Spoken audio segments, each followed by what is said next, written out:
You must try to stop yourself immediately. Use your willpower. Do anything to keep from stuttering. Do not ever speak unless you can do it right. These chilling words were told to young orphans between the ages of 5 and 15 at the Iowa Soldiers' Orphans' Home in 1939. Shockingly, these were not children who did not even actually stutter. They were normal-speaking children subjected to a cruel psychological experiment. The impact was so severe that one of the participants, a 12-year-old named Mary Cholesky, ran away from the orphanage 2 years after the study concluded, likely scared by the emotional trauma. This unethical experiment, conducted by Wendell Johnson at the University of Iowa, was so horrifying that it became infamously known as the monster study. The experiment was too disturbing to be published in any peer-reviewed journal at the time. For decades, the full details of this controversial study remained buried, hidden from the world by Johnson's colleagues who feared damage to his reputation and their institution. The monster study represented a dark chapter in the history of psychology, where basic ethical principles were disregarded in the pursuit of scientific knowledge. Its methods were so unethical and psychologically damaging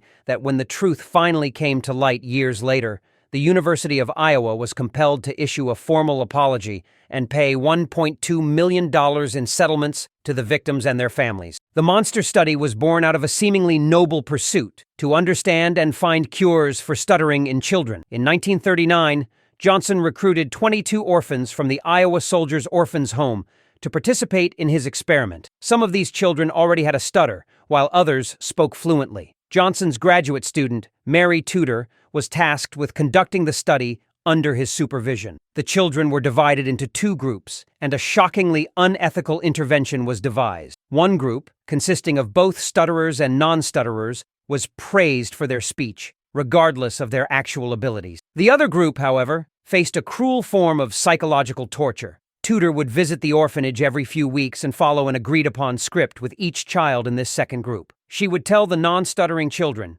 "The staff has come to the conclusion that you have a great deal of trouble with your speech. You have many of the symptoms of a child who is beginning to stutter." These words, coupled with the instructions to stop yourself immediately and do anything to keep from stuttering, planted seeds of self-doubt and anxiety in the minds of these young, impressionable children. The impact was swift and devastating. Children who had previously spoken without issue began exhibiting signs of struggle. One 11-year-old boy, Clarence Pfeiffer, started anxiously correcting himself, telling Tudor, "The sound wouldn't come out, it feels like it's stuck in there." Another participant, the aforementioned Mary Cholesky, became withdrawn and fractious during the session, admitting that she hardly ever talked to her best friend. As the experiment progressed, the children's schoolwork suffered, and their lives were forever altered. One boy even refused to recite in class, a direct consequence of the psychological trauma inflicted upon him. Mary Tudor herself acknowledged the profound impact in a defensive letter to Johnson, writing, "In time they will recover, but we certainly made a definite impression on them." It wasn't until 2001 that the University of Iowa finally issued a public apology for the monster study, admitting that it should never have been considered defensible in any era. This apology, however, was not enough for the victims and their families who had carried the scars of this trauma for most of their lives. The subjects sought justice. 3 of the subjects in the stutterer group sued the University of Iowa for emotional distress and fraudulent misrepresentation. The plaintiffs claimed that the impact of the study had a lasting impact. One still hates to talk. Another, who says she now has a good life, said that she didn't have many friends in the orphanage, partly because she was so quiet. In 2007, these children were awarded a total of $1.2 million in a settlement with the state of Iowa, a small measure of justice for the lifelong psychological and emotional damage they had endured. While the study itself was never published, it did inadvertently contribute something significant to the field of speech pathology. Patricia Zabrowski,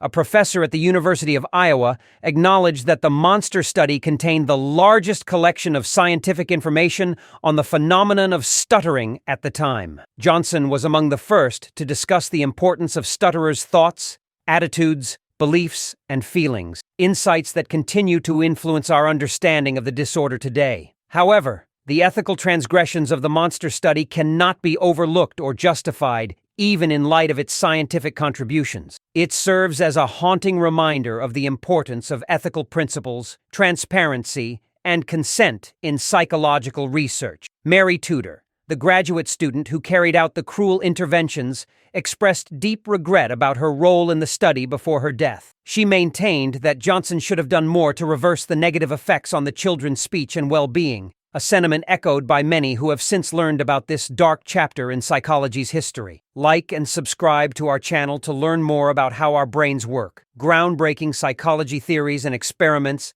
and other thought-provoking topics that matter.